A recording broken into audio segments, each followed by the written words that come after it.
Hello everybody, Thorgal here, and welcome back to another episode of Avant 3 here on the FTOG server.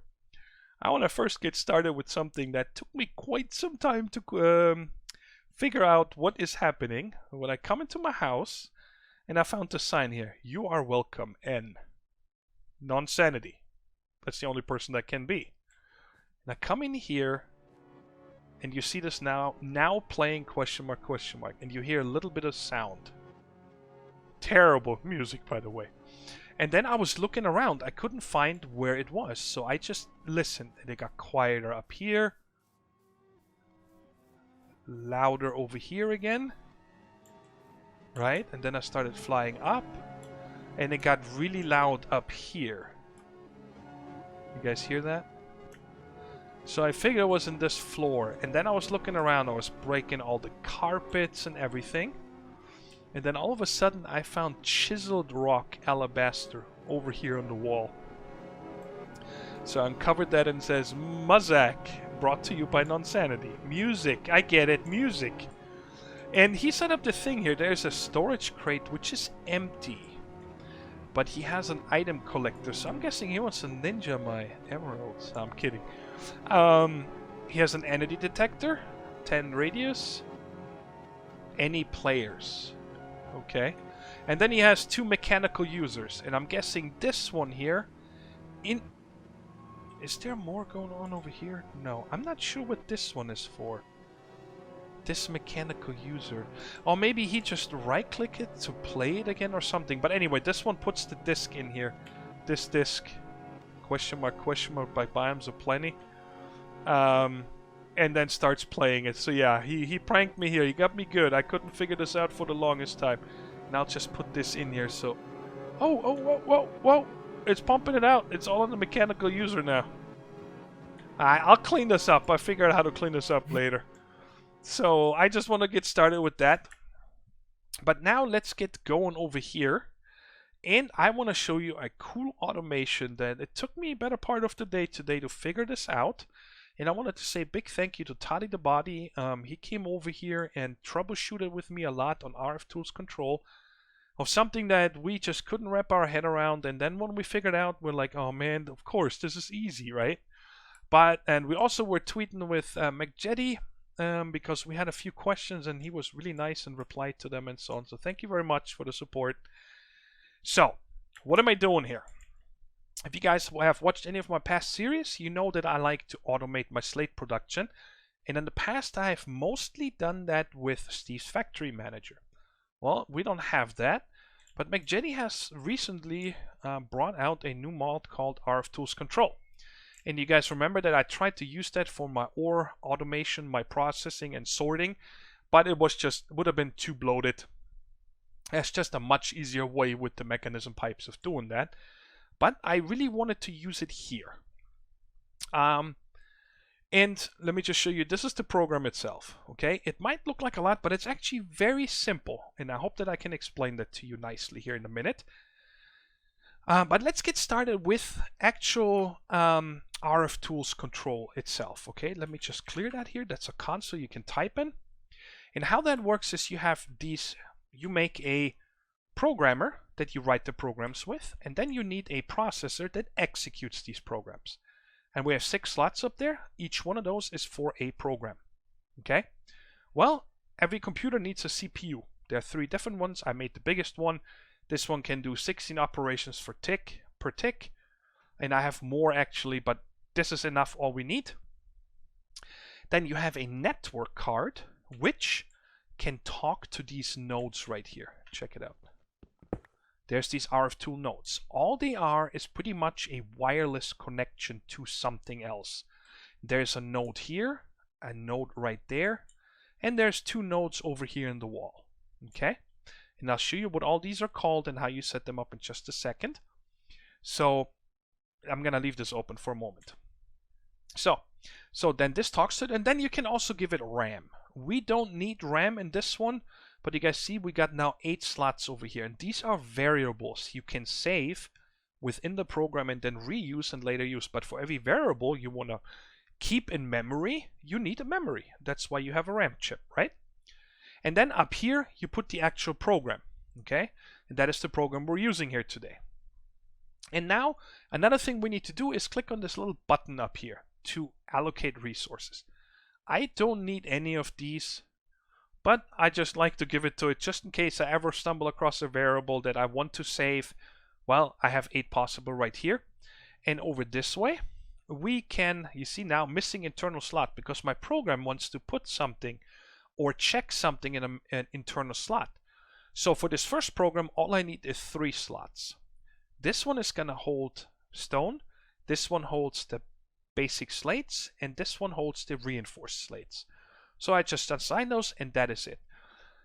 I don't know yet what this one exactly does. If pressed, then the program on card X can only run on core X, which is this. So I could assign this card to this program, to this core.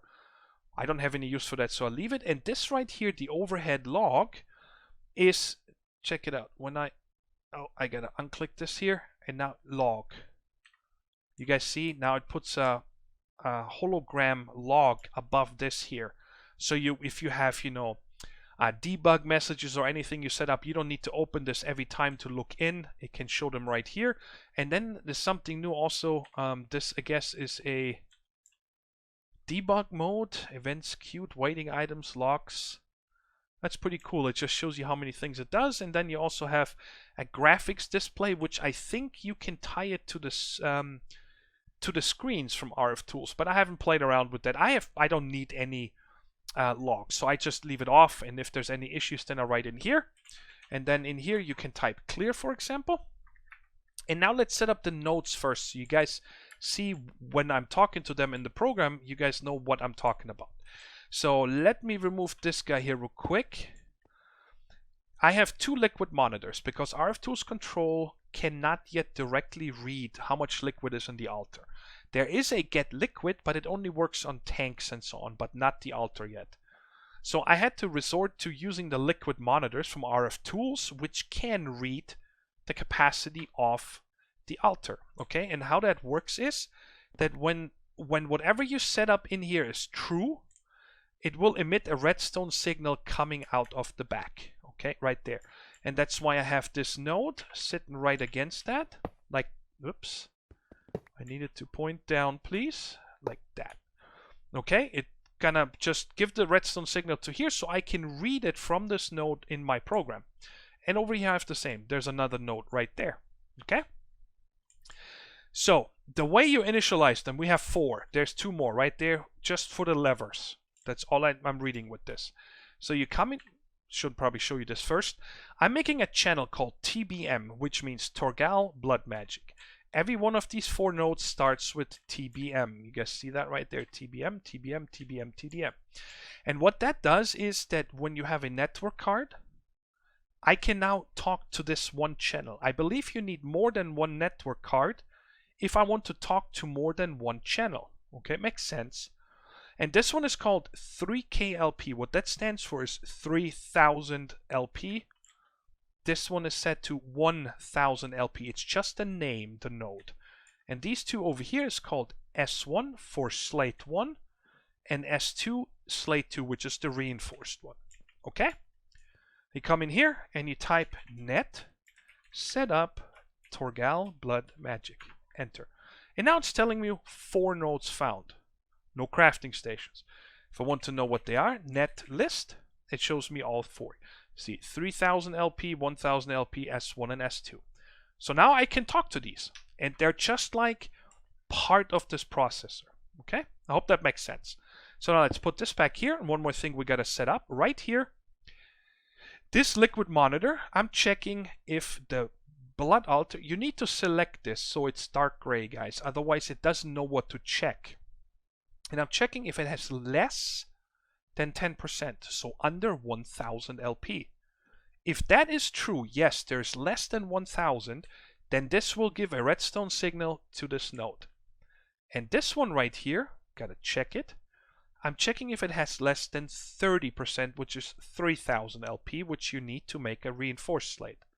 Hope it makes all sense. Whoops, you gotta click on there, escape, and you are checked. You are checked. Okay. So, this is all the setup you need. It's very simple, and here I have 2 levers. I didn't want to put the levers directly on the block, because if I power this block, also this block will get powered. Okay, that's why I'm putting the lever underneath, and I just run a redstone signal up to it. I think that I don't need it because it powers this block, which I think powers this this node. But just to make sure, I put this redstone paste on here, and now if I can power it right now. You see it turns on now. This is triggered, or this one. And I always need to make sure, by the way, guys, that I can, if I have both of these powered like this, it will always just make the basic slate. It will never make the reinforced slate. And you'll see in the logic why. Okay. So, now last but not least, we need the actual program, which is already written, but you put the disk in here, the program card. And when you're done, you click on save. And here's another cool thing is, by the way, I can take some other program, put it in here, click on load, or I can clear it, and here's a validate. No errors. So in principle, this program, I know it works because I tested it many times. And if you want to delete something, you just drag this icon in here. So RFTools Control has 1, 2, 3, 4, 5 different colors. The fifth one is very specialized only for deep resonance. The first one you always start with is the yellow one, which is an event. When does a program run? Okay, and the one we're using is the event repeat. And I have it set to, you click on here and type in constant 20. Every 20 ticks, which is every second. 1 second is 20 ticks in Minecraft. And it executes everything after it, okay? And then we have 2 more programs down here. Actually, this is one program, so I'm going to call these subroutines, I guess, okay, in this program. The same here, every second, every second. You can also set these to, right here, for example, redstone on. So if you push a button, it would be executed. If you turn off the redstone, so you turn a lever off, so now it doesn't have any more. Signal, let's see here, it executes program when a signal is received from our RFTools screen or from a processor console. Okay, I have not used any of the other ones here but this one, and I don't really, this is not supposed to be an RFTools Control tutorial or spotlight. I just want to show you what I did for this. So let's go through it real quick, guys. It's very simple. Every second I'm checking first here in this operation fetch item, and now you guys see right here, what inventory am I fetching the items from? I'm fetching it from a node 1000 LP from the upside. Let me show you what this is. That is this node right here, the 1000 LP, and I decided to put the chest on here. And it's just grabbing every stone that is in here. Okay, it's grabbing as much stone as it can. I'm not putting it in yet, just so you guys, I want to show you in the end when it's working. So I'm taking stone. Okay, so I'm going on slot. I dragged in a piece of stone right there. It knows I'm grabbing stone, and I set it to amount 1, so it just grabs 1 at a time because I'm never gonna need more than 1 a second. And now is the other one, the slot out. When you have it, it's, by the way, very well documented, every field what it is for. You check here, slot out, internal processor slot for result. You guys remember here? This is 0. This is where I want to put it. This is 1. This is 2. So I'm telling it, pick up 1 stone out of that chest and put it into the inventory, into the internal slot 0. That's what that does. Let's just see this. I have the program on me. Let me just show you this here. So I'm putting a stack in here. You guys see? It's grabbing 1 every second.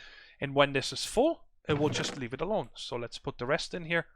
Okay, very simple. And now comes the logic. Everything that we're gonna do here. So first thing I'm gonna do, oh, by the way, here, you guys see these little dongles, whatever you call these little connectors. When you put in a piece and then you put another piece behind it, okay, you need to double click this dongle. In which way are you going to? You guys see from here we're going down. That's why I'm double clicking this. All but the pink ones here can only have 1 direction. It's very linear, okay? So the pinks will get to, you guys see they have 2. So that's it. So I'm telling go down here. So I have a nice workflow. This one right here, I'm count items internal. And I'm telling it in slot 0 where the stone is, right? I want to make sure now I have stone in here. And then here is the first test. That's the pink stuff, the test. Greater than. And how that works is because we had an evaluation, the eval, the blue here. It counted it and it saved it in the opcode internally. Okay? And I'm saying here under the variable that I'm checking, I'm going to function and I'm selected last int. There's only 2. Checking last int, close. And I'm comparing that to 0. I made constant and I put 0 in. So I'm checking the last stuff, the integer that this gave me, is it bigger than 0? Meaning there is at least 1 stone in that slot 0, right? If false, and that is the red thingy here. Okay, let me show you how you set these up. So let's put one right here. When you double click this, it makes it green. If you double click it again, it makes it red, which is always false. And you always need to set the red one first, because if you set the green, now if I want to set the check it out, when I have green here, and how do I show you this? I have green and I would like to have red here, and I double click this. You see you can only have 1 green, so it puts the green up there. Then you press it again, it's red, and press the green here. Oh, I want the green up, you press it here, and so on. You guys get it. It's just double clicking that. You figure it out. So grab the stone, put it internally in slot 0, check or count how many items are in slot 0, and if they're greater than 0, so there is at least 1 in there, then we're going down here. Otherwise false, I'm stopping the program. Now all these red circles here stop the program. And I noticed that these programs seem to simply run smoother because I don't need this. Okay, I could have this not here. Let's just delete it and just not have a false. Okay, but I've noticed that sometimes the programs just do weird things if I don't specifically say what to do on false. And that is why I put the stop program over here, and you see it already went automatically to stop to false. So I'm stopping the program. Okay, but if it's greater than 1, then now we have this here count items externally. And this all goes from the processor side. And this way is west if you check on the mini. The altar is to the west of the processor. So right here I'm checking the inventory to the west. The axis is, you could set up a certain axis. I just leave asterisks because I don't care. Just check the altar. Okay, and I'm checking if it has anything in it. Anything, I don't care what. And that is with the greater than. So again, F last, you guys remember, last integer. Because right here in the evaluation, I checked something and I got a number back. 0, 1, or however many. And I check if it's greater than the last. If the last is greater than 0, I should say. If true, stop. Because that means something is in the altar. And I don't want to put anything else in here, right? Stop the program. If not, that means the altar is empty. And now the redstone logic starts. Now I went down here and I'm checking S1 north. S1 is this node and this is north. And I'm checking, oops, sorry, wrong block. And we are right here. I'm checking S1 north side. This is redstone, read the redstone. And I'm saying the last again, you remember? Because you get a number depending on how much redstone do you have.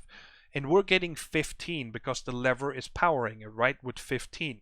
So I'm checking if last equals 15. That means that lever is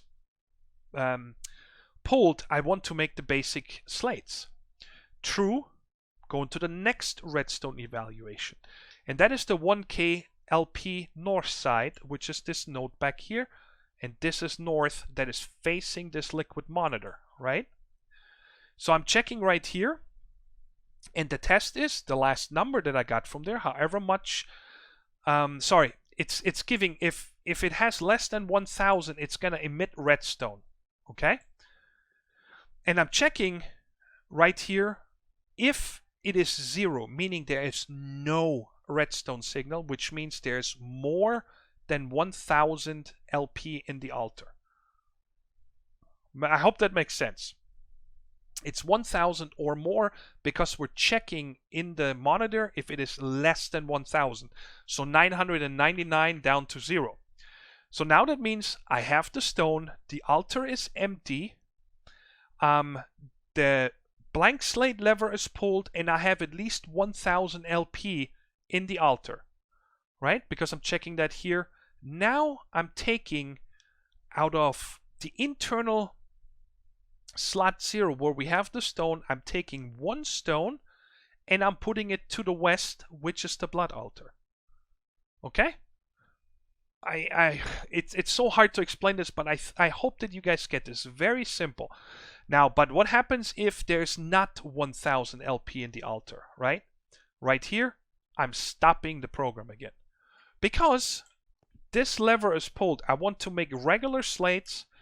It's empty. I have stone ready, but there's not at least 1000 LP in here. So I don't want to put it in there because I would waste it. So it stops.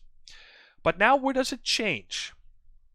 How do we get down to the other one, right? So remember here, I'm checking the S1, which is basic slates.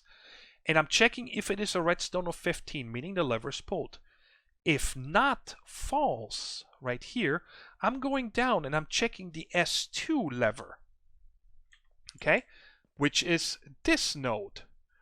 And now I'm checking if this one maybe is powered. So I'm checking, is it 15? If no, stop it. So right now, the way it is sitting at this moment, we're constantly stopping the program here. Okay? Because we have stone in here, but none of the levers are pulled. None, not this one and not this one, so we stop right here. But now what happens if the reinforced slate is, it's the same than this up here. I am now getting, checking if it's 15, yes, and now I check the 3000 LP, which is this node right here. That side is east. So that is right there. I'm checking 3K LP east. And I'm comparing if this is 0. Meaning it has more 3000 or more LP. If that is true, and I just see there is one little problem right here. You guys saw how this was green? That means this would bounce back and forth constantly. I don't know why this happened. Maybe because I'm clicking around here. This should not be on. The last one never has anything because you stop right here. Anyway, so yes, I have at least 3000, and now I'm taking again, putting it into the altar, which is to the west. In slot 0, 1 stone, because stone is in the slot 0 in. And I actually think that I don't need the slot right here. I can leave this empty because the blood altar only has 1 slot. It doesn't matter. Okay, and the other way we can end is right down here, meaning the reinforced redstone lever is pulled, but I do not have 3000 LP. It will stop right there.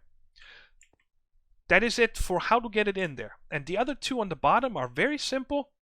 Again, every second I'm checking which of the 2 levers is pulled. Is this one pulled or is the reinforced one pulled? Let's say this one is pulled. So I'm checking if it's greater than 0. If no, it's not pulled, stop the program. If the reinforced lever is not pulled, so it's not greater than 0, stop the program. But let's say this one or this one are pulled. We are checking west again, which is the altar. If there is a blank slate, you just drag it in there, okay, to drop the item. It makes a shadow copy. And I'm counting if there is a blank slate in it. Count item is externally. And I'm checking if it's greater than 0. The last right here, we just counted it. If that is greater than 0, then from west, take a blank slate and put it into the internal processor slot out. You guys see internal processor slot for result.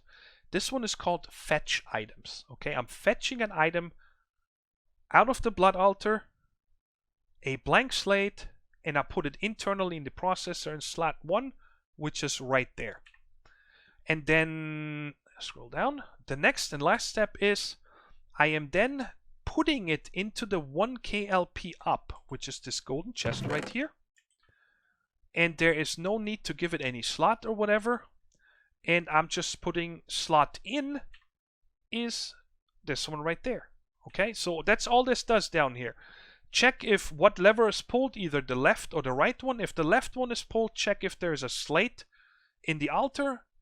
Put it in the internal inventory and then put it in the golden chest. If it's the reinforced slate, take it out, put it into the internal slot 2, and then pull it out of 2 and put it into the golden chest.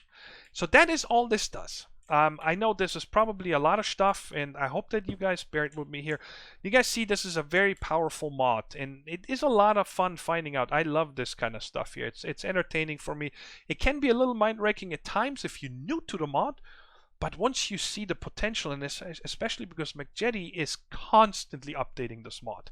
From the tweets today, he already added stuff like, there's a few things in here that I don't understand where they're here, for example, like examine item, okay? I can examine an item and that will return, for example, I am Minecraft : stone. Well, great, but you cannot compare strings yet, okay? You can only compare integers. So there's a few things in here that I don't understand yet what they're supposed to be for, but I'm guessing he just, implements, he can't do everything at once, and he's doing a fantastic job. It's really cool. All right, so let's give this a spin here. Let's say we got stone in here, okay? And let's make the regular slate. But you guys see nothing is happening because there's no LP in here. And as soon as I stab myself, maybe I gotta be closer. Here we go. You guys see now it has more than 1,000. It has 2,880, by the way.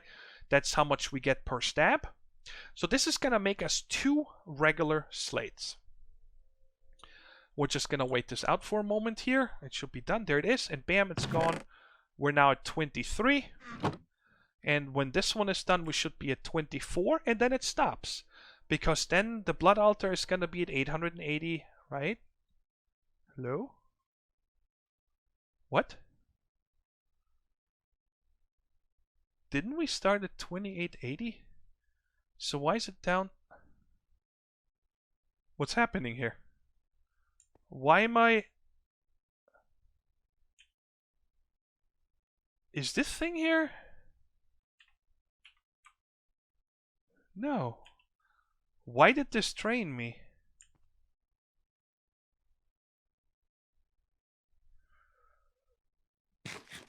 What?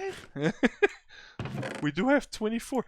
That makes no sense why this doesn't stop.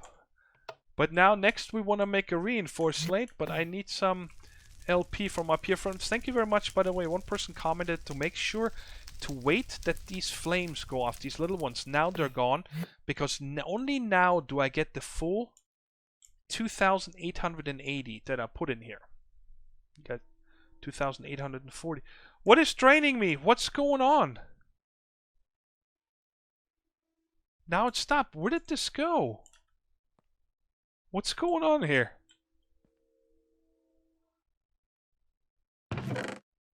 I have not had this happen all day. I don't know why it just drained another 120. That makes no sense.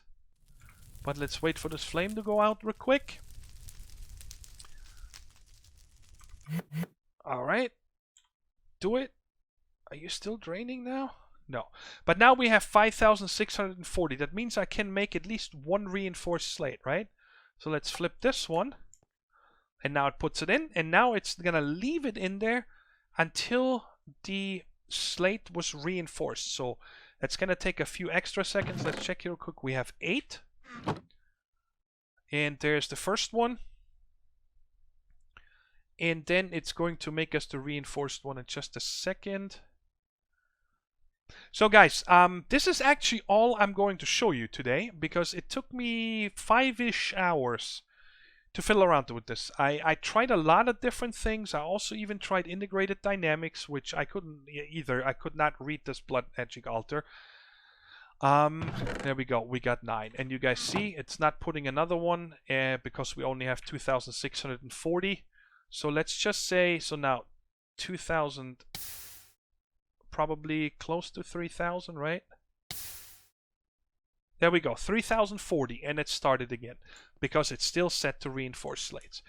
Of course, guys, this is going to make a lot more sense later on when we have a Well of Suffering going, because then I just put in I stack a stone here and I say make me reinforced slates or make me basic slates because I want to make runes or something.